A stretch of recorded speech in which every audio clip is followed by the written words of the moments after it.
அஸ்ஸலாமு அலைக்கும். அல்ஹம்துலில்லாஹ் அல்ஹம்துலில்லாஹி நஹ்மதுஹு வ நஸ்தஈனுஹு வ நஸ்தக்ஃபிருஹு வ நஊது பில்லாஹி மின் ஷுரூரி அன்ஃபுஸினா வ மின் ஸய்யிஆத்தி அமாலினா மன் யஹ்திஹில்லாஹு ஃபலா முதில்ல லஹு வ மன் யுضلில்ஹு ஃபலா ஹாதிய லஹு வ அஷ்ஹது அல்லா இலாஹ இல்லல்லாஹு வஹ்தஹு லா ஷரீக லஹு வ அஷ்ஹது அன்ன முஹம்மதன் அப்துஹு வ ரசூலுஹு அம்மா பஅத். கண்ணியத்திற்குரிய எல்லாம் வல்ல அல்லாஹு ஜல்ல ஷானஹு தஆலாவின் நல்லடியார்களே, அப்துல் கார் ஜீலானி என்ற ஒரு மனிதரை பற்றி அவரை கடவுள் நிலைக்கு உயர்த்தக்கூடிய வகையில் எப்படியெல்லாம் கட்டுக்கதைகளை எழுதி வைத்திருக்கிறார்கள் என்பதை கடந்த சில நாட்களாக வாரங்களாக பார்த்து வருகிறோம். அந்த வகையில் இந்த தஃப்ரீஜுல் ஹாத்திர் என்கிற அந்த புத்தகத்தில் அப்துல் கார் ஜீலானுடைய பக்த கோடிகளெல்லாம் கொண்டாடி மதிக்கக்கூடிய ஒரு புஸ்தகம். அந்த புத்தகத்தில் அவர் செய்ததாக ஒரு அற்புதம் சொல்லப்படுது. என்னென்று கேட்டால், அப்துல் கார் ஜீலானி அவர்கிட்ட ஒரு பெண்மணி வந்தாங்களாம். இன்ன வலதி கரக்கஃபில் பஹரி, எனது மகன் கடல் பிரயாணத்தில் போகும்போது மூழ்கி இறந்து விட்டான். ஒரு அம்மா வர்றாங்க, இவர்கிட்ட முறையிடுறாங்க. ஓ எழுத்து காதி ஜாசிமுன் பி அன்னக்க தகுதீர் அலா ரத்தி வலதி ஹையா, நீங்கள் என்னுடைய இறந்து போன மகனை உசுராக ஆக்குறதுக்கு உங்களுக்கு சக்தி இருக்குதுன்னு நான் நம்புகிறேன். அவங்க கேட்குறாங்களே, என் மகன் கடல் பிரயாணத்தில் இறந்துட்டார், அதனால் என் மகனை உயிராக்கக்கூடிய ஆற்றல் உங்களுக்கு இருப்பது என்று நான் நம்புகிறேன் அப்படின்னு சொல்லி அவங்க சொன்னாங்களாம். அப்போ அவர் சொன்னாரா, இருஜி இலா பைத்திக்கு தஜிதி வலதுக்கு, நீ வீட்டுக்கு போ, உன் புள்ள வீட்டில் இருப்பான், மூழ்கி போன செத்து போன புள்ள வீட்டில் இருப்பான்னு சொல்லிட்டாராம். இவங்க வீட்டுக்கு போனாங்கன்னா புள்ள இல்லையாம், பிள்ளைய காணாம். மறுபடியும் ரெண்டாவது தடவை என்ன செய்கிறாங்களா, நீங்கள் சொன்னபடி வீட்டில் பிள்ளைய காணாம என்று அழுது புலம்பி கோரிக்கை வச்ச உடனே இப்போ போய் பாரு, இப்போ இருப்பான்னு ரெண்டாவது தடவை சொன்னாராம். ரெண்டாவது தடவை சொன்னவுடனே ரெண்டாவது தடவை இல்லை. உடனே மூணாவது தடவை என்ன செய்கிறாங்கன்னா, என்னங்க நீங்கள் சொன்னபடி நடக்க மாட்டேங்கிறீங்கன்னு சொல்லி இவர்கிட்ட மறுபடியும் முறையிட்டாங்களா மூணாவது தடவை. அப்போ என்ன செஞ்சார், அவர் கண் மூடி அப்படி பார்த்தாராம். தவத்தில் என்ன நடக்குதுங்களோ அவருக்கு தெரியுதான். தவத்தில் பார்க்குறோன்னு வச்சுக்கிறாங்கல்ல, மனக்கண்ணில் பார்க்குறது, தவத்தில் பார்க்குறது, ஞானக்கண்ணில் பார்க்குறதுன்னு சொல்லி சில கட்டுக்கதைகளே வைத்திருக்கிறார். இந்த கண்ணு தான் மனுஷனுக்கு இருக்குது, வேறு ஒரு கண்ணெலாம் இருக்காது. இந்த கண்ணை கொண்டு எதை பார்க்க முடியுமோ அதை தான் பார்க்க முடியும். இவர் கண்ணை மூடிக்கிட்டு ஞானக்கண்ணில் பார்க்குறாராம், என்ன நடக்குன்னு தெரிஞ்சு போச்சான். இப்போ சொன்னாரா, இப்போ போ, கண்டிப்பாக வீட்டில் இருப்பான். போனால் வீட்டில் புள்ள இருக்குதான். முதல் தடவை பார்க்கும்போது இல்லை, ரெண்டாவது தடவை பார்க்கும்போது இல்லை, மூணாவது தடவை போனோன்னா வீட்டில் இருந்துச்சான். அப்போ என்ன செஞ்சாரான், இவருக்கு சரியான வெக்கமாக போச்சான். என்ன வெக்கம், நம்ம 2 தடவை சொல்லி நடக்கலையே. உடனே அல்லாட்ட என்ன செய்கிறாராம், முறையிடுறான். இறைவா, இந்த பெண்ணிடத்தில் என்னை கேவலப்படுத்திட்டியே, எனக்கு வெக்கத்தை ஏற்படுத்திட்டியே, நான் வருவான்னு சொல்கிறேன், வரமாக்கிவிட்டியே, 2வது தடவை வீட்டில் போய் பார்க்க சொல்கிறேன், இல்லாமல் ஆக்கிட்டியே அப்படின்றவுடனே, இல்லை நீ கரெக்டாக தான் சொல்லியிருக்கிற எல்லாம் சொன்னானா. முதல்ல உயிரோடு இருக்கிறான்னு நீ சொன்ன உடனே வானவர்கள்லாம் என்ன செஞ்சாங்கன்னா, அந்த கடலில் மூழ்கி இறந்தவனுடைய உடல் உறுப்புகள் எலும்புலாம் அங்கங்கே செதறி இருக்கும்ல, அதையெல்லாம் ஒன்று திரட்டுற வேலையை செஞ்சாங்களாம். அந்த ப்ராசஸ் நடந்துக்கிட்டு இருக்கல, நீ அவசரப்பட்டுட்டேன். முதல்ல நீ சொன்னவொடனே என்ன செஞ்சிட்டேன்னா, அதுக்கு மலக்குகளுக்கு உத்தரவு போட்டேன். மலக்குமார்கள் போய் அங்கங்கே இருக்கிற எலும்பு இறைச்சி மீன் தின்றது எல்லாம் இருக்கும்ல, அதெல்லாம் ப்ராசஸ் பண்ணி திரட்டிக்கிட்டு இருந்தாங்க. 2வது தடவை நீ சொன்ன உடனே என்ன செஞ்சேன்னு கேட்டால், அஹியை தொகு, 2வது தடவை நீ சொல்லும் பொழுது நான் உசுரை கொடுத்துட்டேன். 3வது தடவை நீ சொல்லும் பொழுது அதை கொண்டாந்து வீட்டில் சேர்க்கணும்ல, உயிரை கொடுத்து கொண்டு வீட்டில் சேர்க்குற இந்த 3 வேலையும் நடக்கிறதுனால தான் லேட் ஆகிடுச்சே தவிர, நீ கோரிக்கை வச்ச உடனே நீ சொன்னபடி ஒரு வேலை ஆரம்பித்தாச்சு, உயிரோடு வருவான்னு சொன்னீங்களே, அப்போ நான் முடிவு எடுத்துட்டேன். நீங்கள் எஜமானு சொல்லும்போது நான் மறக்க முடியுமா?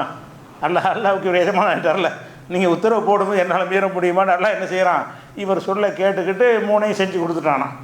அப்போ என்ன செய்கிறாங்கன்னு கேட்டால், அல்லாட்ட கேட்குறாராம், இறைவா உனக்கு இது கதை அழகாக பிட்டப் பண்ணி எழுதுறாங்க, அல்ல தான் ஆகுண்டு ஆயிருமே, அது எப்படி இப்படி செய்வான்னு ஒரு கேள்வி வரும்ல. அதுக்கு இவங்கள அந்த கேள்வி எழுப்பி அவர் கேட்டார் அல்லாட்ட, இறைவா நீ தான் ஆகுண்டு ஆயிருமே, உனக்கு எதுக்கு இம்புட்டு வேலையெல்லாம் கூட டைம் எதுக்கு, எந்திரிச்சு போகிறான், வாண்டா வந்துட்டு போகிறான் அப்படின்னு சொல்லி கேட்டாராம். அப்போ அவர் என்ன செஞ்சாருன்னு கேட்டால், எனக்கு 7 தான் இருந்தாலும் நான் இப்படி தான் இதை செய்ய நான் விரும்பினேன் அப்படின்னு அவர் சொல்லிட்டாராம். அதோடு என்ன செஞ்சாராம், உனக்கு ரொம்ப நான் மன வருத்தத்தை உண்டாக்கிட்டேன், நீ அப்போ வீட்டில் அப்போ இருப்பான்னு சொன்ன உடனே நான் செஞ்சுருக்கணும். வீட்டில் இருப்பான்னு சொன்னீங்கள, முதல் தடவை நெஞ்சிருக்கணும், ஃபாஸ்ட்டாக வேலையை செஞ்சு சுலभ பண்ணிட்டேங்கிறான்ல, சுலவாக செஞ்சுட்டேன். அதனால் 2 தடவை நீ சொன்னபடி நடக்கலை, 3ஆவது தடவை நடந்திருக்குது. அதனால உனக்கு அதுக்கு பதிலாக உனக்கு வேறு ஒன்றை நான் தரப்போகிறேன். உனக்கு ஏற்படுத்த அல்லாஹ் வந்து இவருக்கு சங்கடம் கொடுத்ததுக்காக நீ கவலைப்படுறான். இவர் இந்த மனுஷனுக்கு நம்ம சங்கடம் கொடுத்துட்டோமே, இவர் இந்த பெண்ணிடத்தில் வெக்கப்பட்டு போயிட்டாரே அப்படின்னு நல்லா என்ன செய்ய ரொம்ப வெக்கப்பட்டு அவர் கேட்குறான். அல்லாஹ் என்ன செஞ்சான்னு கேட்டால், உனக்கு வந்து அல்லாஹ்ட்ட நேரடியாக உரையாடல் வருது, வஹி வருது. அல்லாஹ் அப்படி எழுதி வைக்கிறாங்க, ஃபஜாஹுல் ஹிதாபு, அல்லாஹ்விடமிருந்து உரையாடல் வந்தது. என்ன உரையாடல் என்று கேட்டால், குல்லுமை யராக்க யௌமல் ஜுமா, வெள்ளிக்கிழமை என்று யாரெல்லாம் உன்னை வந்து பார்க்குறாங்களோ அவங்களெல்லாம் எக்கூனு வழியே முகத்தரிபா, ஒரு இறை நேசர் ஆகிடுவார். வெள்ளிக்கிழமைக்கு வந்து உன்னை யாரெல்லாம் பார்த்தாங்களோ, வேறு ஒன்றும் செய்ய வேண்டியதில்லை, தொழுகை பார்த்து வணக்கம் அது ஒன்றுமே தேவை கிடையாது, வந்து பார்த்துட வேண்டியதான். வெள்ளிக்கிழமை யாரெல்லாம் உன்னை பார்க்குறாங்களோ அவங்க எல்லாமே அவுளியா வைக்கிறேன். அது உனக்கு இந்த இப்போ ஏற்பட்ட மனச்சங்கடத்துக்காக வேண்டி நான் செய்கிற பரிகாரம். மனச்சங்கடத்தை ஏற்படுத்துகிறார்ல, அவுளியா சொல்லி நடக்கலையில், அதனால் மனச்சங்கடம் ஏற்பட்டுருச்சான். அந்த மனச்சங்கடத்தை போக்குவதற்காக நான் என்ன செய்கிறேன்னு கேட்டால், ஒவ்வொரு வெள்ளிக்கிழமை யாரெல்லாம் உன்னை வந்து சந்திக்கிறாங்களோ அவ்வளோ ஜும்மாவுக்கு ஒரு 1000 பேர் வந்தாங்கன்னா 1000 அவுளியா கிளம்பிடுவாங்க. அந்த மாதிரி யாரெல்லாம் வெள்ளிக்கிழமை வந்து பார்க்கிறார்களோ 50 பேர் அவுளியாக ஆயிடுவாங்க. அதே மாதிரி ஒய்தா நதர்த்தைகளை துராபி, நீ மண்ணை பார்த்தா எக்கூனு தகவன் தங்கமாக போயிடும். உனக்கு 2 வரம் தர்றேன். ஒன்று என்னென்னா, வெள்ளிக்கிழமை உன்னை பார்த்தால் அவரெல்லாம் அவுளியாக ஆயிடுவார். 2வது மண்ணை பார்த்தீங்கன்னா என்ன ஆயிரும், தங்கமாக போயிடும். இது எதுக்காக நான் செய்கிறேன்னு கேட்டால், உனக்கு ஒரு சங்கடத்தை ஏற்படுத்திட்டான்ல, நீ உயிரோட வீட்டில் இருப்பான்னு சொன்ன நடக்கலையில்ல, அது உனக்கு ஒரு சங்கடம் தானே. அதுக்காக வேறு ஒரு விஷயத்தை பரிகாரமாக தர்றேன். அல்லாஹ் வந்து ஒரு வேலைக்கார மாதிரி இவர்கிட்ட கெஞ்சுற மாதிரி கதையில் வச்சுக்கிறாங்க. இறைவன் வந்து இவர்கிட்ட கெஞ்சிக்கிட்டு செய்கிற மாதிரி, இவரை மன வருத்தப்படுத்தி நடக்கலாமே, எவ்வளோ பெரிய ஒரு ஆள் அப்படிங்கிற மாதிரியான ஒரு தோரணையில் இந்த கதையை எழுதியிருக்கிறாங்க. அப்போ அவர் என்ன செய்கிறான், இதனால் எனக்கு என்ன நன்மை இருக்குது, இதை விட பெருசாக கொடு, இந்த பரிகாரம் பத்தலையாம், இதெல்லாம் ஒரு பெரிய விஷயம் கிடையாது. மண்ணு தங்கமாக போனால் எனக்கு என்ன, 50 பேர் அவுளியா போனேன்னா போட்டு எனக்கு என்ன, எனக்கு இதில் ஒரு பெரிய விஷயம் கிடையாது, இதை விட சிறந்த ஒன்று எனக்கு வேணும் அப்படின்னு சொல்லி கேட்டாரான். அப்போ அல்லாஹ் மறுபடியும் அல்லாட்டும் உரையாடு, கவலைப்படாத, நல்லா நேரடியாக உடனே ஒரு கவலைப்பட விட மாட்டேங்கிறான். நல்லா பத்திரி அடிச்சுக்கிட்டு எல்லாம் என்ன செய்கிறான், அவர்கிட்ட உரையாடல் பண்ணுறான். எப்படி உரையாடல் பண்ணால், ஜால்து அஸ்மாக்க, உன்னுடைய பெயர்களை வந்து மிசல் அஸ்மாயி, என் பெயரை போல் ஆக்கிட்டேன். அல்லான்னு சொன்னால் என்ன நன்மை கிடைக்குமோ, அப்துல் காதர்னு சொன்னால் அந்த நன்மை கிடைச்சிரும். என்னுடைய பெயரை உச்சரிப்பதற்கு என்னென்ன அந்தஸ்தெல்லாம் இருக்கிறதோ அது இனிமேல் உன்னுடைய மௌத்துக்கு பிறகும் உன்னுடைய பேருக்கு பவரை கொடுத்துட்றேன் அப்படின்னு சொல்லி, ஜஅல்து அஸ்மாக்க, உன்னுடைய பெயர்களை, இவருக்கு நிறைய பேர் அப்துல் காதர், மொஹிதீன் நிறைய பேர் சொல்லியிருக்காங்க, கௌசுல் ஆலம்னு, இந்த பெயர்களில் எதையாவது சொன்னால் மிசில் அஸ்மாயி ஃபி சவாபி, சவாபு அல்லாட்ட கூலி தரக்கூடிய வகையில் ஏன் பேர் மாதிரி ஆகிவிடும்.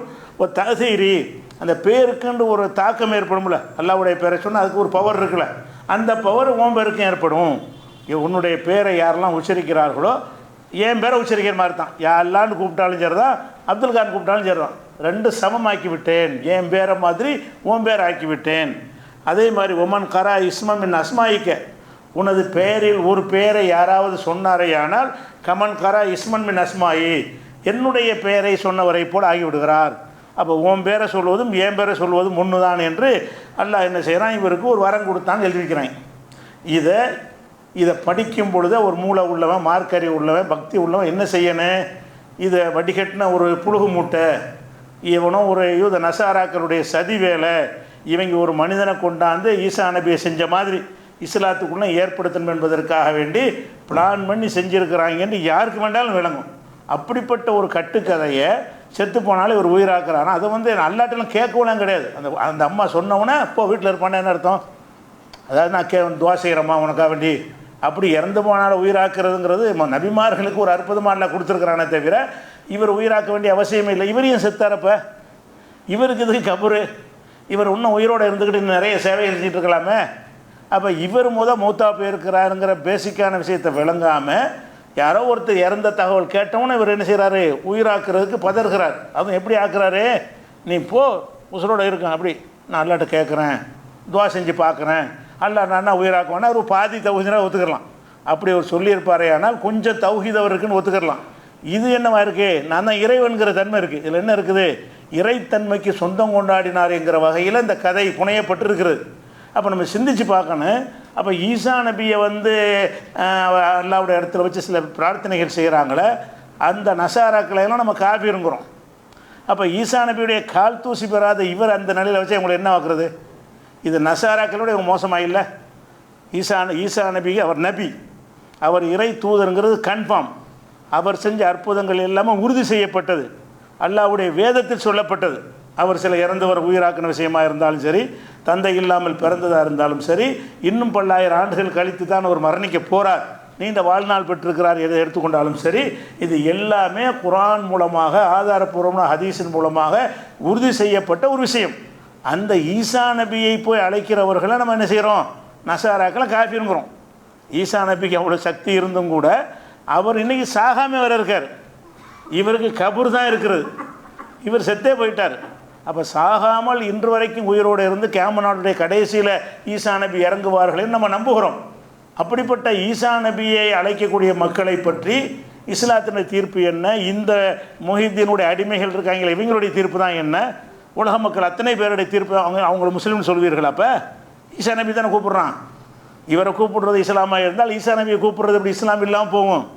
இவர் அழைக்கிறது, இவர்கிட்ட கோரிக்கை வைக்கிறது, இவர்கிட்ட பிரார்த்தனை செய்வது தான் இஸ்லாமாக இருந்து சொன்னால், அதையும் ஈசா நபிக்கு உள்ளது வந்தால் தன்னுடைய சொந்த ரூகையில் ஊதுறேங்கிறான். என்னுடைய ரூகை ஊதி அவர் ஸ்பெஷலாக உண்டாக்குனேன்னு சொல்கிறான். அப்படிப்பட்ட ஈசா நபிக்கு செய்கிறவர்களை காஃபிர்னு சொல்லக்கூடிய அதை விளங்கி வைத்திருக்கு, அதுக்கு தான் ஆக்கி வச்சிருக்கிறான். ஈசா நபிக்கு அவ்வளோவும் கொடுத்துப்புட்டு அவரை கடவுள்னு சொன்னவங்கள என்ன ஆகிட்டாங்க? காஃபிர் ஆகிட்டாங்கல்ல. அது கஃபர் அல்லதீன காலு இன்னல்லாஹ ஹுவல் மஸீஹ் இப்னு மரியம், மரியமுடைய அவன் மசீஹ் தான் கடவுள் என்று சொன்னார்களே, அவர்கள் காஃபிர் ஆகிவிட்டார்கள் என்று குர்ஆனில் அல்லாஹ் எச்சரிப்பது எதுக்காக வேண்டி?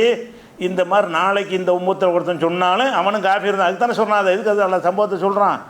ஈசா நபிக்கு மாதிரி நீங்கள் யாருக்காவது சொன்னீங்கன்னா நீங்களும் காஃபிர் ஆகிடுவீங்க.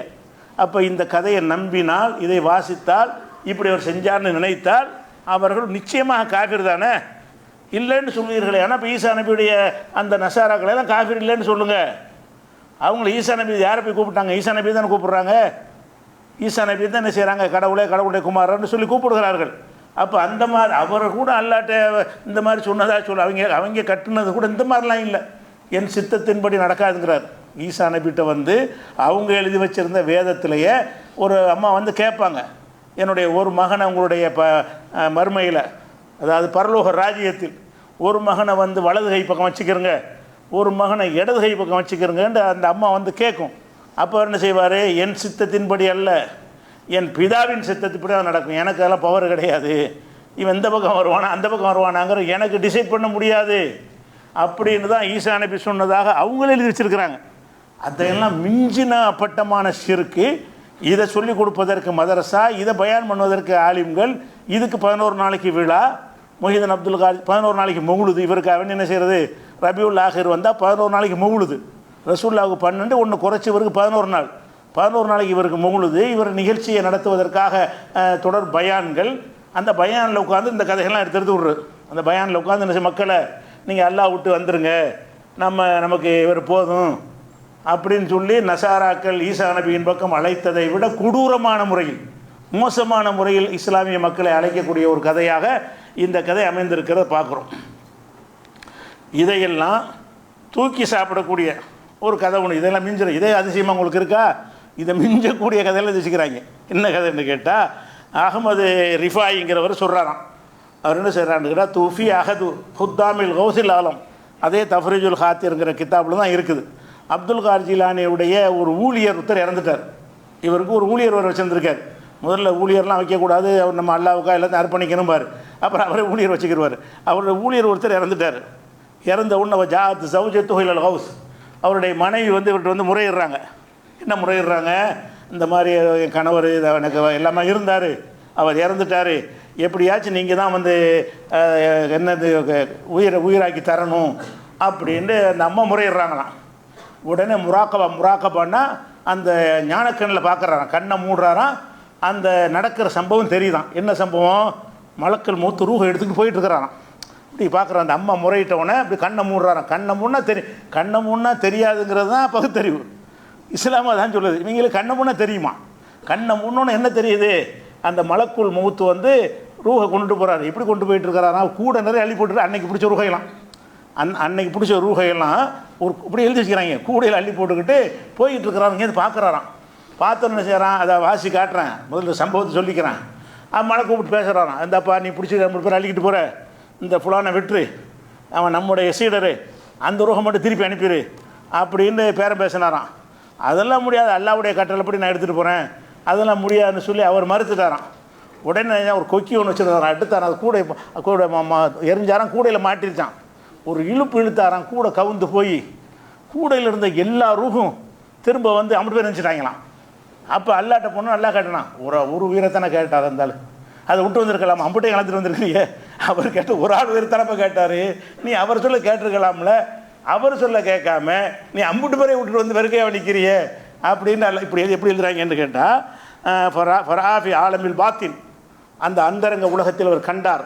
அன்ன மலக்கல் மௌத் அலைஹிஸ்ஸலாம் யசாது இல சமாய், மலக்குள் மௌத் வந்து வானத்தை நோக்கி போய்கொண்டே இருக்கிறார். மாகுல் அருவாகுல் மக்பூதத்து ஃபீ தாலிக்கல்யும், அன்று கைப்பற்றப்பட்ட எல்லா ரூஹுகளும் அவரோடு இருக்கிறது.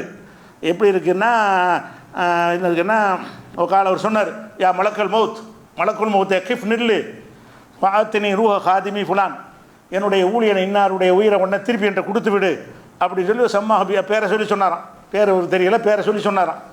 சொன்ன உடனே மலக்குள் மௌத் சொன்னாராம், இன்னி அக்பதுல் அருவாக பி அம்ரின் இலாஹியின், அல்லாவுடைய கட்டளை பிரகாரமாக நான் ரூஹைலாம் கைப்பற்றிக்கிட்டு இருக்கிறேன். ஓ அத்திஹாயிலா பாபி அலுமத்திஹி, அவனுடைய சங்கைக்குரிய வாசலுக்கு நான் கொண்டு போயிட்டுருக்கிறேன், இதில் டிஸ்டர்ப் பண்ணாத அப்படின்னு சொல்லி அவர் சொன்னாராம். அவருக்கு சொன்னால் கேட்கலையாம். அல்லாஹ் சொன்னால் நான் சொல்கிறேன், அல்லாவா நானா அந்த மாதிரி பேசுகிறார். அப்படி அல்லாஹ் சொன்னான் அப்படின்றா குறைஞ்சி சொல்லணும்ல, அப்படி சொல்லலை, தர்றியே தரலையே இப்போ அப்படின்னு கேட்டான். கர்ரல் கௌஸ் அலைஹி ஏத்தா ரூஹ ஹாதிமிஹி, தன்னுடைய ஊழியருடைய உயிரை திரும்பி தர்றியா இல்லையான்னு திருப்பி திருப்பி கேட்க ஆரம்பித்தார். ஃபம் தனமின் ஏத்தாயி, அவரை கொடுக்கிறதுக்கு மறுத்து விட்டார். ஒஃபி எதிகில் அர்ஃபுன் மாணவியின் ஹையத்தி ஜம்பில், கூடை போன்ற ஒன்றை அவர் மலக்கு கையில் வச்சுருந்தார். ஃபீஹில் அருவாகுல் மக்பூலா, கைப்பற்றிய உயிரெலாம் அந்த கூடையில் அள்ளி போட்டுட்டு போயிருந்தாராம். மலக்குள் மௌத் என்ன செய்கிறாராம், ஒரு கூடை மாதிரி வச்சு பிடிச்ச ஆளுக்கெல்லாம் மீன் பிடிச்சிட்டு போவாங்கல்ல, அந்த மாதிரி வந்து அள்ளி மீன் அள்ளி போடுற மாதிரி கூடையில் அள்ளி போட்டு ரூஹெல்லாம் போயிட்டுருக்குது. அப்போ என்ன செய்கிறாருன்னா கேட்டாராம், இப்போ சொன்னோன்னே தஃபர்ரகத்தில் அருவாகு, பிடிச்சி ஜர்ர சம்பில் அந்த கூடை இழுத்தாராம். இழுத்த உடனே எல்லா ரூஹுகளும் அங்கே செதறி போய் ரஜாத்தியில் அபுதானிகா, அதனுடைய உடலுக்கு வந்து சேர்ந்து விட்டு 50 பேர் உயிராயிட்டாங்க அப்படின்னு சொன்னோன்னே, அப்போ மலக்குள் மௌத் அல்லாட்ட முறையிடுறார். அல்லா, நீ தானே உயிரை வாங்கிட்டு வர சொன்னேன், உன் சொல்லுப்படி தானே அந்த உயிரெலாம் கொண்டு போனேன், உன்னுடைய அடியார் அப்துல் காதர் இந்த மாதிரி நினைச்சிட்டாரு, 50 உயிரையும் பிடுங்கி எல்லாத்தையும் உயிராக்கி விட்டார், வெறுங்கையாக வந்து நிற்கிறேன் அப்படின்னு சொல்கிறாராம். அப்போ அவர் அல்லா என்ன செய்யான்னு கேட்டால், யா மலக்குள் மௌத்தே இன்னல் கௌசல்லாலம் மஹபூபியோ மத்லூபி, கௌசுல்லாலம் இருக்கார அந்த மகான், அவர் என்னுடைய நேசர், என்னால் விரும்பப்படுறவர். லிமலா தைத்தஹு ரூஹ ஹாதிமிஹி, அவருடைய ஊழியருடைய உயிரையன் திருப்பி கொடுக்காம வந்து அவர் கேட்ட கொடுத்துட வேண்டியானே, ஏன் சொல்ல கேட்பியா அவர் சொல்ல கேட்பியா, அவர் சொல்லிட்டு அவர் சொல்லி தான் கேட்கணும். நான் எடுத்துகிட்டு சொன்னாலும் அவர் கேட்டான்னு இணைஞ்சிருக்கனே கொடுத்துருக்க வேண்டும். ஓ கது ராகத்தில் அருவாகுல் கசீரத்து மீன் கபலத்துக்கு, இப்போ ஏராளமான உயிர் உன் கையை விட்டு போயிடுச்சு, இப்போ என்ன செய்கிறது, எல்லாம் கை சேதப்படுறானா, 3 உயிரை ஒன்று எடுத்துகிட்டு சொன்னேன், எல்லாத்தையும் விட்டு வெறுங்கையாக வந்திருக்கிறிய, ஒரு உயிரை கொடுத்துருக்கலாமே அப்படின்னு சொல்லி அல்லாஹ் சொன்னதாக எழுதி வச்சுக்கிறாங்க. அப்போ இவங்களுக்கு மலக்கை பற்றியும் தெரியலை. மலக்கு வந்து மலக்குள் மௌத்துன்னு ஒருத்தர் இருக்கிறார் முதல்ல இல்லை, ஒவ்வொரு ஆளுக்கும் ஒரு மலக்குள் மௌத். இஸ்லாமிய நம்பிக்கை பிரகாரம் என்னுடைய உயிரை வாங்குறதுக்கு ஒரு மலக்குள் மௌத் என்னோட இருப்பார். அந்த டைம் வந்து தூக்கிட்டு போயிடுவார். ஒரு ஆள் 50 பேர் எடுக்க மாட்டார், அது அல்லாவுடைய தன்மையாயிரும். அப்படி ஒரு மலக்கு அல்லா படைக்கிற மலக்குள் மௌத்துன்னு இருக்கிறாரு. மலக்குள் மௌத்து ஒரு ஆள் கிடையாது, மலாய்க்கத்துமார்கள் உங்களை உயிர்களை கைப்பற்றுவார்கள், நல்ல பன்மையாகலாம் சொல்லி காட்டுறான். மலக்குள் மௌத்துன்னு ஒருத்தர் இருக்காருன்னு சொன்னால், நான் படைக்கப்படும் போதே என்னுடைய உயிரை வாங்குறதுக்கு ஒரு ஆள் நியமித்து வச்சுருக்காருல்ல, அவருடைய வேலை என்ன, எப்போ ஆடுவோன்னு காது வச்சுக்கிட்டே இருப்பார், தூக்கிட்டு போயிடும், அவ்வளோதான் அவர் டியூட்டி. அது மட்டும்தான் என்னுடைய மலக்குள் மௌத்துக்கு வேலை வந்து என்னை தூக்கிட்டு போகிறது, உங்களுடைய மலக்குள் மௌத்துக்கு வேலை வந்து உங்களை தூக்கிட்டு போகிறது. அப்போ மலக்குள் மௌத்துங்கிறதே ஒவ்வொரு மனிதனுக்கும் தனித்தனியாக இருக்கிறார்கள். அவர்கள் அந்தந்த அப்படி அல்ல குர்ஆனில் சொல்கிறான், குல்யத்த வஃபாக்கும் மலக்குள் மௌத்து இல்லது உக்கிலபிக்கும், உங்களுக்காக நியமிக்கப்பட்டிருக்கிற மலக்கும் உங்கள் உயிரை வாங்குவாருங்க. அல்லாஹ் குர்ஆன் அல்லாஹ் சொல்லி காட்டுறான், எத்த வஃபாக்கும் மலக்குள் மௌத், மலக்குள் மௌத்து உங்களை மரணிக்க செய்வார் அப்படின்னு மட்டும் சொல்லாமல், அல்லது உக்கிலபிக்கும், உங்களுக்குன்னு நியமிக்கப்பட்டிருக்கிறார். உங்களுக்கு நியமிக்கப்பட்டிருக்கிற வானவர் தான் அவங்க உயிரை எடுப்பார். இவங்க இஸ்ராயல்னு ஒரு பேர், இஸ்ராயல்ங்கிற பேரும்போது ஹதீஸில் கிடையாது. இஸ்ராயல்னு ஒருத்தர் இருக்கிறாரு, அவர் மலக்குள் மூத்தன் இருக்கிறார், அம்புட்டு பேரும் உயிரை அவர் தான் வாங்குவார். அம்புட்டு பேரும் வாங்க இயல்பாங்க. ஒரு மைக்ரோ செகண்டில் 1000 பேர் உயிரை வாங்குறாங்க. அவர் அல்லவா இங்கேயும் வாங்கணும், அமெரிக்காவில் ரஷ்யாவில் வாங்கணும், அப்படி எல்லாம் படைப்பு அப்படி கொடுப்பானா வந்து ஆற்றலை. அல்லாஹ் வந்து ஒரு ஆளுக்கு ஒரு ஆளுடைய உயிரை எடுக்கிற மாதிரி மலக்க படைச்சி வச்சுருக்கிறான். அப்படித்தான் அந்த இல்மு கூட அவருக்கு இல்லை. அவருக்கு என்ன இல்லை, சாதாரண பெண்களுக்கு இருக்கும்போது ஒரு அறிவு, மார்க் அறியாத பெண்கள் இஸ்ராயல் ஒருத்தர் இருக்காரு அப்படி நம்புகிறாங்கல்ல, அவ்வளவு அறிவு தான் அவருக்கு இருந்திருக்குது. அதனால் அது ஒன்று. அது போக கூடையில் அள்ளிட்டு போயிட்டு இருக்கிறான். அந்த ரூஹெல்லாம் இருக்கிற பார்க்க முடியுமா? முதல்ல ரூஹ் என்ன ஒரு மெட்டீரியலா? அல்ல கேட்க சொல்கிறான். எஸ் அலூர் அணி ரூஹ், நபியை உன்னிடத்தில் ரூஹை பற்றி கேட்குறார்கள், நீ சொல்லிவிடு குளிர் ரூஹமின் அம்ரி ரப்பி. ரூஹுங்கிற அல்லாவுடைய ஆர்டர் தான் ரூஹு. ரூஹுண்டு ஒரு பொருள்லாம் கிடையாது. இரண்டாயிரம் போனால் போயிடும். ரூஹ் என்றால் என்னவென்று கேட்கிறார்கள். குல் நபியை நீங்கள் சொல்லிவிடுங்கள், குளிர் ரூஹமின் அம்ரி ரப்பி. ரூஹு என்பது இறைவனின் கட்டளை பிரகாரம் உள்ளது. ஓமா ஊத்தீத்து மின்னல இல்மி இல்லா கலீலா, நீங்கள் கொஞ்சம் தான் அறிவு கொடுக்கப்பட்டிருக்கு, இது விளங்காது உங்களுக்கு, ரூஹை பற்றி உங்களுக்கு விளங்காது அப்படின்னு நல்லா விளங்காதுன்னு சொல்லிட்டார். ரசூல்லாவுக்கு விளங்காட்டான். ரூஹுண்டா என்னங்கிறது அந்த பாதிரிமார்களும் ரசூல்லாட்ட கேட்குறாங்க. அடே உனக்கு தெரியாது, அது மாதிரி எனக்கும் தெரியாதுப்பா, அதை பற்றின பதில் என்னான்னு கேட்டால் அமின் அமரி ரப்பி, என் இறைவனுடைய ஆர்டர் படி உள்ள விஷயம், அதை பற்றி எனக்கு அதிகமாக அறிவு இல்லை, உங்களுக்கும் இல்லை எனக்கும் இல்லை, இவருக்கு இருக்குது. அல்லாஹ்வுடைய ரசூலுக்கு அதை பற்றி அறிவு இல்லை, இவருக்கு என்ன இருக்குது? ரூஹுண்டா என்ன, மலக்குள் முத்து கூடையில் அள்ளி போட்டு போகக்கூடிய ஒரு பொருள் அப்படின்னு அழகாக வழங்கி வச்சுருக்காரு. ரூஹுண்டா என்னது, மலக்குள் முத்து கூடையை கொண்டு வருவார், மீன் பிடிச்சி போடுற மாதிரி பிடிச்சி போட்டு போயிடுவார், அதுக்கு பேர் தான் ரூஹுன்னு சொல்லி என்ன செய்கிறாங்க, விளங்கி வச்சுருக்கிறாங்க. அப்போ அல்லாஹ் குர்ஆன்ல என்ன சொல்கிறாங்கன்னா, ஒரு நஃப்ஸை வந்து கைப்பற்ற நினச்சிட்டான்னு சொன்னால் ஒரு வினாடி லா எஸ்தகதிமுன சாத்தன் லா எஸ்தாகிருன், ஒரு வினாடி முந்த மாட்டார்கள் பிந்த மாட்டார்கள். அப்போ நான் இன்றைக்கி 8 மணிக்கு சாவணும்னு நல்லா எழுதினான்னா 8:01 சாவ மாட்டேன், 8க்கு செத்துருவேன். அப்போ என்னை ஒரு நேரத்தை நிர்ணயித்து விட்டான் என்று சொன்னால் லா எஸ்தகதிமுன சாத்தன் லா எஸ்தாகிருன், ஒரு வினாடி முந்த மாட்டார்கள் பிந்த மாட்டார்கள், அப்படியெல்லாம் நிர்ணயித்து தானே உயிரை எடுக்க சொல்கிறான். இப்போ எல்லாம் பிந்தி போச்சே, இப்போ பிந்தி போச்சே, எல்லாமே நெஞ்சிருச்சு. அப்போ கைப்பற்றி விட்டு அந்த மலக்கு விட்டுட்டாருன்னா திரும்ப புடைச்சிருவான்னு சொன்னால் அல்லாவுக்கு என்ன ரோல் இருக்குங்க? அல்லாவுக்கு ஒரு ரோலுமே இல்லையே. இந்த மலக்கு நினச்சா விட்டுட்டு வந்துடலாம், அந்த மாதிரி அவரெல்லாம் திரும்பி எந்திரிச்சிருவார் என்றால் அந்த மூத்தை பற்றி என்ன விளங்கி வைத்திருக்கிறார்கள், மலக்குகளை பற்றி என்ன விளங்கி வைத்திருக்கிறார்கள், மலக்குள் மூத்தை பற்றி என்ன விளங்கி வைத்திருக்கிறார்கள். இது எல்லாத்துக்கும் மேலே இவர் ஒரு ஒரு மார்க்க அறிஞராக இவர் இருந்தால், சம்பவம் உண்மையாக இருந்தால், அந்த அம்மா வந்து கேட்கும்போது என்ன சொல்லியிருக்கணும்? இவர் ஒரு மார்க்கத்தை படித்தவராக இருந்தால் என்ன சொல்லியிருக்கனே, என்னம்மா என்கிட்ட வந்து கேட்குற, இது அல்லாஹ்வுடைய ஆற்றலுமா? நபிமார்கள் ரசூல்லாட்ட வந்து இத்தனை விஷயத்தை கேட்டாங்க, எனக்கு முடியாதுன்னு சொல்லிட்டாங்க, அப்போ நீ வந்து என்கிட்ட வந்து கேட்குற, செத்து போனால் உயிரோடு வருவாங்களா அப்படின்னு சொல்லி நினைஞ்சிருக்கனே, இந்த மாதிரிலாம் கேட்கக்கூடாது. இப்படி யார்ட்டையும் 2 சம்பவத்தில் ஒரு 2 தடவை உயிராக்கியிருக்காரு. ஒன்று வந்து கடலில் மூழ்கின ஒன்று உயிராக்குறாரு, இப்போ கூடையில் அள்ளிட்டு போன ஒரு ஆளை என்ன செய்கிறாரு, உயிராக்குறாரு என்று வருகிறது. அப்போ இந்த அவரோட வந்து அப்துல் கார் ஜீலானி என்பவரை வந்து மகான் என்று ஆக்குவதற்கு முயற்சி பண்ணலை, கடவுள்னு ஆக்க முயற்சி பண்ணுறாங்க. மகான் பெரியாரவனும் ஆக்கலை, இதெல்லாம் செஞ்சால் கடவுள் தானங்க. இதெல்லாம் செஞ்சார்னு அவர் யார்? அவர் தான் கடவுள். அவர் அல்லாவே அப்படி தோற்று போயிடுறானே. அல்லாவே என்ன செய்யறான், இவர் நினச்ச உயிரை அல்லாஹ் எடுக்க நினைக்கிறான், இவர் எடுக்கக்கூடாதுன்னு நினைக்கிறார், இவர் தானே ஜெயிக்கிறார். இந்த சம்பவத்தில் ஜெயிச்சது யார்? எடுத்துக்கிட்டோன்னு எல்லாம் கட்டளையிடுறான், மலைக்கு எடுத்துகிட்டு வர்றாரு, இவர் விட்டுட்டு போங்கிறான், இவர் கேட்குறாரு, அவர் மறுக்கிறார். கடைசியில் யார் ஜெயிச்சா? தோத்தவன் அல்லாவா? அல்லாவை தோத்துட்டான்னு சொல்கிறாங்க. இந்த கதை என்னது? அல்லாஹ் தோல்வி அடைஞ்சிட்டா, அப்போ இவர் தான் அல்லாஹ், இவர் தான் இறைவன், இப்படி செஞ்சவன் யாராக இருப்பான்னு நீங்கள் நினைக்கிறீங்க? இந்த மாதிரி கதைகளை எழுதி வைத்தவர்கள் அரபில் இருந்தால் மார்க்கம்னு நினைக்கக்கூடிய மூடர்களை வைத்துக்கொண்டு இப்படியெல்லாம் எழுதுகிறார்கள். அதை பற்றி கோபம் வர காணா, இதை படிக்கிற மார்க் அறிஞர்களுக்கு என்ன இப்படிலாம் எழுதி வச்சுக்கிறாங்கன்னு ரத்தம் கொதிக்க காணா, அல்லாஹ் ஒன்றுமெல்லாம் வாக்க பார்க்குறாங்களே அப்படின்னு வர காணா. என்ன செய்கிறாங்க? அப்துல் கதசுல்லா சொல்லுங்கிறாங்க. இப்படி அவர் பேரை கேட்டால் ரசூல்லா கூட அப்படி சொல்ல மாட்டாங்க. இவர் பேரை கேட்டால் அப்படியே உடல் சிலிர்த்து போய் என்ன செய்வாங்க, கத்தசல்லாஹு சுர்ரவுல் அசீஸுமாங்க. இந்த அப்துல் கார் ஜிலானியோட அடிமை கூட்டங்கள் எல்லாம் அவர் பேரை மட்டும் சொல்லிட்டா போது என்ன செய்வாங்க, முகமதுன்னா பேசாமல் இருப்பாங்க. ஸல்லல்லாஹு அலைஹி வஸல்லம் கூட அவ்வளோ இதாக வராது.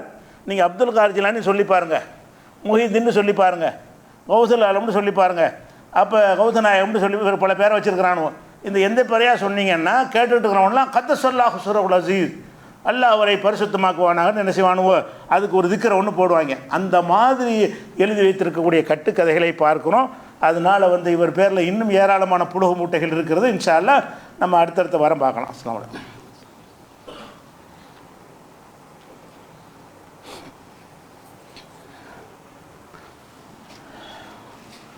அன்பிற்குரிய சகோதரர்களே, இந்தியாவில் உள்ள முஸ்லீம்கள் கடந்த ஒரு 10 ஆண்டுகளாக நீதித்துறையின் மீது முழுமையாக நம்பிக்கை இழந்து வந்ததை நம்ம உணர்ந்திருக்கிறோம். நம்மளும் நம்பி தான் உணர்ந்திருக்கிறோம். இஸ்லாமிய சம்பந்தப்பட்டதில் நீதி கிடைக்காது, இந்த நாட்டில் சட்டத்தின்படி எதுவுமே செய்ய மாட்டார்கள், கடைசி நம்பிக்கையாக நீதிமன்றத்தை வைத்திருந்தோம், அந்த நீதிமன்றம் நாசமாக போய்விட்டது என்கிற நம்பிக்கை ஒட்டுமொத்த முஸ்லீம் சமுதாயத்துக்கு, சிறுபான்மை மக்களுக்கு, ஜனநாயகவாதிகளுக்கு ஏற்பட்ட ஒரு சூழ்நிலையில் இப்போ இருக்கிற சுப்ரீம் கோர்ட்டுடைய தலைமை நீதிபதியும் இருக்கிற நீதிபதிகளுடைய செயல்பாடு அந்த இழந்த நம்பிக்கையை மீட்டெடுக்க கொடுக்க வகையில் அவங்களுடைய செயல்பாடுகள் அமைந்திருக்கிறத பார்க்குறோம். அப்போ என்ன பிரச்சனைன்னு கேட்டால், இந்த 1991ஆம் ஆண்டு ஒரு சட்டம் கொண்டு வர்றாங்க. இப்போ நரசிம்மராவ் பிரதமராக இருக்கிற ஒரு காலத்தில் 92 பள்ளிவாசல் இடிக்க போகிறாங்க.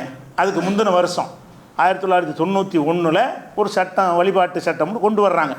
அதில் என்ன சட்டம் கொண்டு வர்றாங்கன்னு கேட்டால், இந்த பாபர் மசூதி பிரச்சனை ஆக்கிட்டாங்க, இனிமேல் வரக்கூடாது, இது வழக்காயிடுச்சு, கேஸ் ஆகிடுச்சு, நடந்துக்கிட்டு இருக்குது, இனி வாரத்துக்கு ஒரு பள்ளிவாசம், மாதத்துக்கு ஒரு பள்ளிவாசம் சொல்லக்கூடாது என்பதற்காக வேண்டி இந்த பாபர் மசூதியை தவிர இனிமேல் எந்த ஒரு பள்ளிவாசல் விஷயமாக எந்த ஒரு வழக்கும் யாரும் போடக்கூடாது.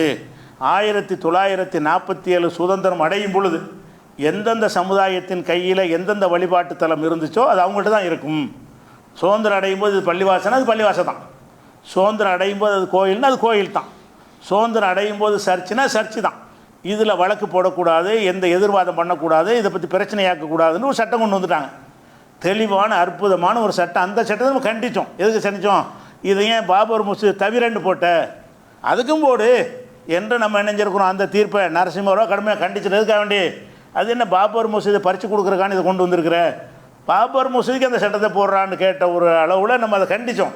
இருந்தாலும் பாபர் மசூதியை கழிச்சிட்டு பார்த்தீங்கன்னா இது இனிமேல் இந்த மாதிரி பிரச்சனை ஏற்படக்கூடாதுங்கிறதுக்கு ஒரு அருமையான ஒரு சட்டம் இது. இந்த சட்டம் இருக்கக்கூடிய நேரத்திலேயே என்ன செய்கிறாங்கன்னு கேட்டால், இந்த மாதிரி வழக்குகள்லாம் எடுக்கிறாங்க. எப்படி எடுக்கிறாங்க? இந்த பள்ளியில் சிவலிங்கம் இருக்குது, அந்த பள்ளிக்கு அடியில் இவனுடைய விஷ்ணுடைய சிலை இருக்குது, இந்த பள்ளிக்கு மேலே லிங்கம் இருக்கிறது, அந்த டூம் லிங்கம் மாதிரி இருக்கிறது, இப்படிங்கிற மாதிரி கேஸுகளை கொண்டு போய் போடுறாங்க. அந்த நீதிமன்றங்கள் எல்லாம் என்ன செய்யுதுன்னா அதை ஏற்றுக்கிட்டு அப்படின்னு அகழ்வாராய்ச்சி பண்ணுங்க. நீதிமன்றம் என்ன செய்கிறது? உள்ளே தோண்டி பார்த்து உள்ளே என்னமாவது கிடக்காதுன்னு பாருங்கன்னு சொல்லி நீதிமன்றங்கள் வரிசை அணைஞ்சாங்க. அந்த கிருஷ்ண ஜென்ம பூமின்னு சொல்லக்கூடிய மதுராவுலையும் கியான்வாபி மஸ்ஜிதுலையும் இப்படி எல்லா இடங்கள்லையும் நீதிமன்றம் ஆர்டர் போடுது. ஆர்டர் போடும் பொழுது சுப்ரீம் கோர்ட் நம்பி மக்கள் மனு கொடுக்குறாங்க. முஸ்லீம்கள் தரப்பில் இருந்தும் இடதுசாரி கட்சிகள் மூலமாகவும் சுப்ரீம் கோர்ட்டை அணுகுனா, சுப்ரீம் கோர்ட் நீதிபதி சந்திரசூட்டு கடவுளை கேட்டு தான் தீர்ப்பளிச்சேன்டார்ல, இந்த சந்திரசூட்டு என்ன செஞ்சாருன்னு கேட்டால், அந்த மாதிரி தீர்ப்பளிக்க கீழ் நீதிமன்றத்துக்கு அதிகாரம் இருக்குன்ட்டார். சட்டம் இப்படி இருக்குன்னு தெரிஞ்சுக்கிற, சட்டத்துக்கு மாற்றமாக இவங்க தீர்ப்பளிக்கிறார்கள் அப்படின்னு சட்டத்தை வைத்து கேஸ் போடும்போது சட்டத்துக்கு காலில் போட்டு மிதிச்சு விட்டு நெஞ்சார் இந்த சந்திரசூட்டு. அதெல்லாம் செய்யலாம், கீழே உள்ள நீதிமன்றங்கள் வழக்கு எப்போ வந்தாலும் எடுத்துக்கிறலாம். அதே நேரத்தில் இவர் தான் பாபர் மசூதி தீர்ப்பு, அநியாய தீர்ப்பு கொடுத்தாங்க 5 பேர், அதில் சொன்னார் பாபர் மசூதியை தவிர வேறு எதுக்கும் இந்த மாதிரி பிரச்சனையை கிளப்பக்கூடாதுன்னு வாசகத்தை இவர் எழுதினவர் தான். அதில் எழுதி முடிச்சுட்டு அதை கைப்பற்றி முடித்த பிறகு இந்த கேஸ் வரும்போதெல்லாம் என்ன செஞ்சாருன்னு கேட்டால், அவர் திறந்து விட்டார் வாசலை. அந்தால் வாசலை திறந்ததை வச்சுக்கிட்டு தான் ஒவ்வொரு கீழ்கோர்ட்லையும் என்ன செய்கிறாங்க, கீழக்கரை ஜும்மாவை கூட கேஸ் போடுறதா பேசியிருந்தாங்க. கீழக்கரை ஜும்மா பள்ளி அசல் இருக்குல்ல, அதெல்லாம் அந்த மன்னர்களுடைய அந்த பழைய காலத்து கண்ணெலாம் இருக்கிறது, அதெல்லாம் சேர மன்னர் கட்டணும், பாண்டிய மன்னர் கட்டணும் என்னதான் சொல்லிக்கிட்டு அதில் ஒரு பிரச்சனையாக்கி பூட்டு போடுறதுக்காக வேண்டி அவங்க திட்டம். இப்படி நம்பிக்கை இழந்து இருந்த ஒரு நேரத்தில் தான் இப்போ சுப்ரீம் கோர்ட்டில் ஒரு வழக்கு இருக்குது. இந்த வழக்கு 1991 போட்ட சட்டம் இருக்குல்ல, அந்த சட்டம் செல்லாது என்று சொல்லி வழக்கு போடுறாங்க. இப்போ போட்ட வழக்கு இல்லை, நீண்ட நெடுங்காலமாக குப்பையில் போட்டிருந்த வழக்குக்கு தான் இன்றைக்கி தீர்ப்பளிச்சிருக்கு, இடைக்கால தீர்ப்பளிச்சிருக்கிறாங்க. அந்த 91 நரசிம்மராவ் கொண்டு வந்தார்ல, அந்த சட்டமே தப்பு என்று சொல்லி சுப்பிரமணியம் சாமி, ஆர்எஸ்எஸ் இன்னும் பல பேர் நினைஞ்சாங்க அந்த சட்டம் செல்லாதுன்னு தீர்ப்பளிக்கணும் என்று சுப்ரீம் கோர்ட்டை அணுகுனாங்க. அந்த சுப்ரீம் கோர்ட் அதை எடுக்கலை, அதை பெண்டிங்கில் போட்டாங்க. பெண்டிங்கில் போட்டால் என்ன, அந்த சட்டம் இருக்குதா இல்லையாங்கிறது கேள்விக்குறி ஆக்கி வச்சுட்டோம்னு சொன்னால் கீழ்கோர்ட்டில் இந்த மாதிரி தீர்ப்பளிக்கலாம் என்பதற்கு செஞ்சார். இந்த சூட்டு செஞ்ச வேலையினால தான் இவ்வளவு நடந்தது. இன்றைக்கி என்ன செஞ்சிட்டாங்கன்னு கேட்டால், நேற்று சுப்ரீம் கோர்ட்டுடைய நீதிபதிகள் 3 பேர் கொண்ட இப்போ உள்ள தலைமை நீதிபதி நேர்மையாக ரொம்ப நேர்மையாக தெரிகிறார். அவர் நினைஞ்சிட்டார்னு கேட்டால் இந்த வழக்கு இழுத்துக்கிட்டே போகுது, இது இறுதி தீர்ப்பு வர்ற வரைக்கும் இடைக்கால உத்தரவு ஒன்று கொடுக்குறேன். இது இறுதி தீர்ப்பு அல்ல, நேற்று கொடுத்த தீர்ப்பு வந்து இறுதி தீர்ப்பு அல்ல. இந்த வழக்கை விசாரித்து மத்திய அரசாங்கத்தில் கேட்டு பல இதெல்லாம் பண்ணி கடைசியாக ஒரு தீர்ப்பு அளிப்பாங்க. அநேகமாக இதை ஒட்டி அந்த தீர்ப்பு வந்தால் வரவேற்கத்தக்கது. ஆனால் இப்போ இடைக்கால தீர்ப்பு என்ன செஞ்சுட்டாங்கன்னு கேட்டால், இனிமேல் நாங்கள் இந்த வழக்கை விசாரித்து முடிவு சொல்கிற வரைக்கும், அது 10 வருஷமானாலும் சரி, இந்த வழக்கு அரசாங்கம் எவ்வளோ இழுத்தாலும் சரி தான் இடைக்கால உத்தரவு பிறப்பிச்சிட்டாங்க. என்ன உத்தரவுன்னு கேட்டால், இனிமேல் எந்த ஒரு பள்ளிவாசல் சம்பந்தமாக கோயில் இருந்தது என்று வழக்கு வந்தால் ஹைகோர்ட்டோ கீழ்கோர்ட்டோ மாஜிஸ்ட்ரேட் கோர்ட்டோ எதுவும் விசாரணைக்கு எடுக்கக்கூடாது. இந்த வழக்கை தள்ளுபடி இனிமேல் எந்த ஒரு கோர்ட்டில் வந்தாலும் சரி, இங்கே அது இருந்துச்சு அங்கே இது இருந்துச்சுன்னு வந்தால் இனிமேல் கீழ்கோர்ட்டுகளில் என்ன செய்யக்கூடாது, அந்த வழக்கை எடுத்து டிஸ்மிஸ் பண்ணிடணும், மனுவை எடுத்துக்கொள்ளவே கூடாது. முதல் உத்தரவு. ரெண்டாவது, ஏற்கனவே இது பற்றி போடப்பட்ட எல்லா உத்தரவும் ரத்து செய்யப்படுகிறது. அதை சோதனை பண்ணு இதை சோதனை பண்ணுன்னு ஆர்டர் பண்ணாங்கல்ல, அதெல்லாம் கிடையாது. இப்போ நாங்கள் இறுதி தீர்ப்பு இந்த சட்டத்துக்கு இறுதி தீர்ப்பு தர்ற வரைக்கும் அந்த பள்ளிக்கு சோதனை இந்த பள்ளிக்கு சோதனைன்னு போட்டாங்கல்ல, அது எல்லாம் கேன்சல். இனிமேல் அதை தொடரக்கூடாது. எந்த ஒரு பள்ளிவாசலையும் போய்கிட்டு அதில் வந்து சாமி இருந்துச்சா லிங்கம் இருந்துச்சான்னு பேசவே கூடாது அப்படின்னு சொல்லிட்டாங்க. மூணாவது என்ன செய்கிறாங்கன்னு கேட்டால், ஏற்கனவே அது சம்பந்தமாக சில வழக்கில் நடந்துக்கிட்டு இருக்கு கீழ்கோர்ட்டில், ஸ்டாப் பண்ண முடியும், வழக்கையே நடத்தக்கூடாது. ஏற்கனவே மனு போடப்பட்டு இருந்தால், அது நம்பர் ஆகி இருந்தால், அது சில நாட்கள் விசாரணை நடந்து இருந்தால் அதோடு ஸ்டாப் பண்ணு.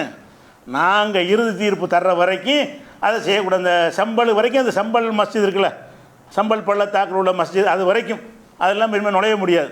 அந்தளவு தெளிவாக நெஞ்சிட்டாங்கன்னா அதை வந்து உத்தரவு போட்டிருக்கிறாங்க. ரொம்ப வரவேற்கத்தக்க ரொம்ப அற்புதமான உத்தரவாக இருக்குது. நீதிமன்றம் தான் நமக்கு நியாயம் கிடைக்க நம்பி தான் பல வருடங்களாக 92லேருந்து போராடிட்டு இருந்தோம்.